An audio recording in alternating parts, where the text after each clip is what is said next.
चौराहे का ज्योतिष शास्त्र में अत्यंत महत्व बताया गया है।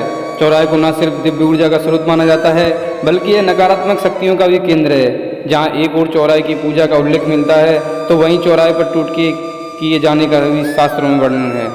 तंत्र शास्त्र के अनुसार चौराहे के चारों ओर के क्षेत्र को तमोगुण का स्थान माना गया है। 3 गुणों सतोगुण, रजोगुण और तमोगुण में से तमोगुण के प्रधान होने पर आलस, सुस्ती और भ्रम जैसी समस्याएं हो सकती हैं। चौराहे पर हमेशा ही व्यवधान बना रहता है, इसलिए आपको हमेशा मानसिक स्थिति या परेशानी का सामना करना पड़ सकता है। इन चौराहे पर अपनी धार्मिक संस्कृति और परंपरा के अनुसार अनेक प्रकार के टोटकों का इस्तेमाल होता है। जैसे नींबू और मिर्च रखे हुए मिलते हैं, तो कहीं कहीं पर एक पत्तल और पूरी सब्जी और आदि खाद्य सामग्री रखी होती है।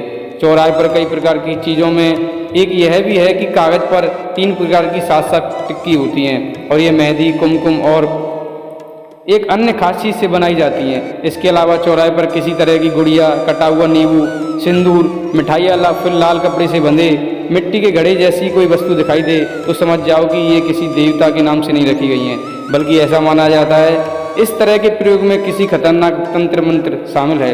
यह शक्ति किसी बीमारी को टालने या किसी की उम्र चुराने या किसी की आयु बला को पलटने के लिए होती है। मान्यता के अनुसार इस तरह के कुछ ऐसे टोटके होते हैं जो कि देवी या देवताओं के सम्मान में रखे जाते हैं। इस चौराहे पर इसलिए रखते हैं क्योंकि वहाँ पर चौगन माता होती है।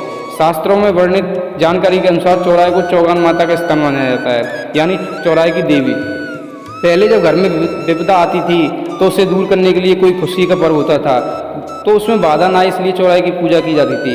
इस पूजा का अर्थ होता है कि माता चौगन का आशीर्वाद लें और चारों दिशाओं से उस विशेष शुभ कार्य को संपन्न कराएं। चौराहे पर पहले के समय में सात्विक पूजा की जाती थी, इसलिए चौराहे पर से संभल कर जाने के लिए घर के बड़े लोग बोला करते थे, ताकि पूजा की सामग्री को लात न लगे और किसी को पाप न चढ़े। जब हम कहीं रास्ते से जाते हैं तो रास्ते में बहुत सी नकारात्मक चीज़ें दिखाई देती हैं, उनको कभी भी लांघना नहीं चाहिए। कुछ चीज़ों में नेगेटिव एनर्जी होती है, जैसे ही कोई व्यक्ति वहाँ से निकलता है तो उसमें नेगेटिविटी बढ़ जाती है। इसलिए बुजुर्ग चौराहे से निकलते समय सजग रहने के लिए कहते हैं। शास्त्रों के अनुसार मृत व्यक्ति को स्पर्श करने से व्यक्ति अपवित्र हो जाता है। अपवित्र का मतलब है कि नेगेटिव एनर्जी आ जाती है। इसलिए नियम बनाया गया है कि शव यात्रा से लौटने के बाद स्नान किया जाए, ताकि वहाँ की नेगेटिविटी समाप्त हो जाए। यदि रास्ते में मृत जानवर पड़ा हो तो कभी भी उसके ऊपर से अपना वाहन नहीं निकालना चाहिए।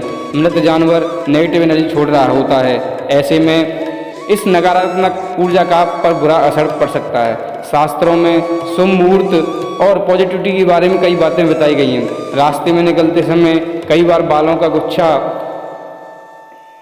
दिख जाता है, यह भी बहुत अपवित्र होता है। इसको कभी नहीं लांघना चाहिए और बचकर निकलना चाहिए। अक्सर देखा जाता है कि चौराहे पर पूजन सामग्री या भोजन रखा जाता है। दरअसल पितरों के लिए भोजन रखने का विधान है। चौराहा राहु को रिप्रेजेंट करता है और पितर भी राहु को रिप्रेजेंट करते हैं, उनसे दूरी रहना चाहिए। हम भले ही 21वीं सदी में जी रहे हों, लेकिन चौराहे से गुजरते वक्त अगर कोई टोटका दिख जाए तो रास्ता बदल लेते हैं। चौराहे पर रखे जाने वाले 90% सामान देवताओं का भोग या सम्मान की वस्तुएं होती है, ना कि टोटके की। अगर आपका पैर चौराहे पर किसी टोटके से टकरा गया है तो कुछ ही देर में आप बीमार जैसे हो जाते हैं। ऐसा ज़्यादातर आपके मन में बैठी हुई सोच की वजह से होता है। आज भी कुछ लोग ऐसे हैं जो ये मानते हैं कि ऐसी शक्तियाँ को अगर पूजा जाए तो कई शक्तियाँ प्राप्त होती हैं। यही वजह है कि कुछ लोग खास रातों को नियम से चौराहे पर भोग और सम्मान के तौर पर कुछ वस्तुएं रखते हैं। यदि आपका सामना भूलवश इन टोटकों से हो जाता है या आप इन्हें छू लेते हैं या लांघ जाते हैं, तो फिर भी आपके मन में कोई शंका होती है, तो घबराने की बिल्कुल भी ज़रूरत नहीं है।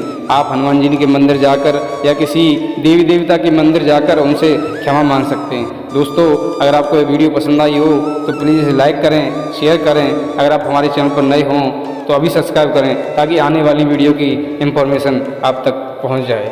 धन्यवाद।